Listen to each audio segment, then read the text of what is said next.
Start off high. That's what we do. All right, the second saying teaches us about salvation. Luke the 23rd chapter, verse number 42 says, "And he said unto Jesus, Lord, remember me when thou comest into thy kingdom."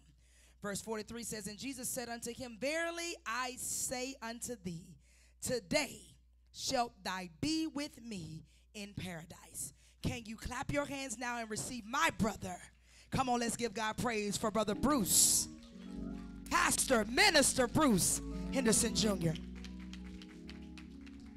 God bless you. When he says, today, thou shalt be with me in paradise, that's one of the most mistaken verses in the Bible. Because paradise is not heaven. Paradise is not a safe place. It's not a place where we go to find refuge. It's not a place flowing with milk and honey. In the text, paradise represents the Hebrew word Sheol, which is found 31 times in the Bible, which represents hell. Because before Christ died, nobody was going to heaven. He came to give us salvation.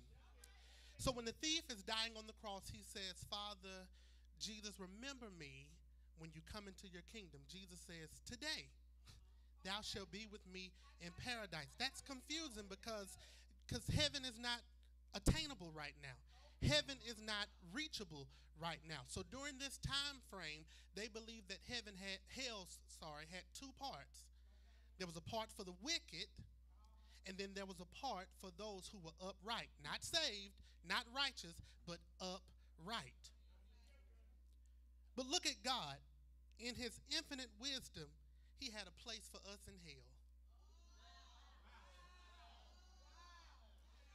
Many of us, we say all the time, we're down here on earth living in hell, but you got grace. You're living in hell, but you got peace.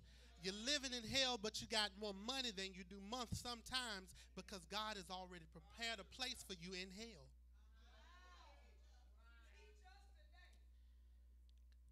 Do you need more proof? Consider the death of Lazarus and the rich man in Luke 16. There was the beggar and the rich man, and what happened? Both men did what? They died. When the rich man died, he looked up and he realized he was where? In hell.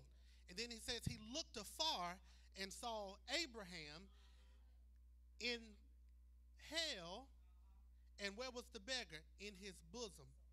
History lesson. The bosom of Abraham was not a place.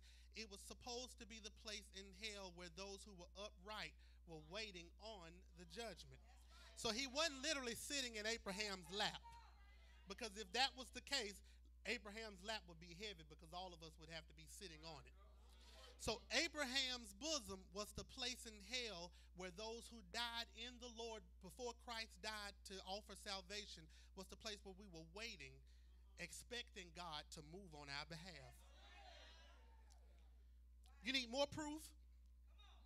John 14 says, let not your heart be troubled. Ye believe in God, believe also in me. In my Father's house are many mansions. If it were not so, I would have told you. I go to prepare a place for you. That means that if you died before he left, you had to go somewhere. He says, I'm leaving to go prepare a place for ye, that where I am, there you may be what? Also. So what happened? God had a place for us in hell to wait for Jesus to come and die, to take us to that prepared place for a prepared people. This is salvation. But watch this. In order to obtain both of these places, you have to surrender to Christ. The thief on the cross was guilty. He did the crime. He deserved the punishment. Out of the three, there was only one who did not deserve to be there. And he had enough sense in his mind to look over at the one who didn't deserve it and say, when you get where you're supposed to be, not right here with us, but when you get to where you're supposed to be, just do me one favor. Remember me. He humbled himself while he was yet dying. Now the thief recognized who Jesus was, but he waited until the last moment of his life. We don't have that kind of time.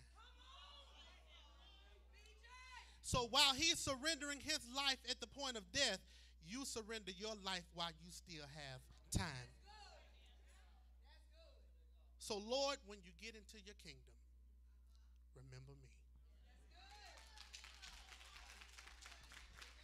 Oh, come on, y'all. Come on.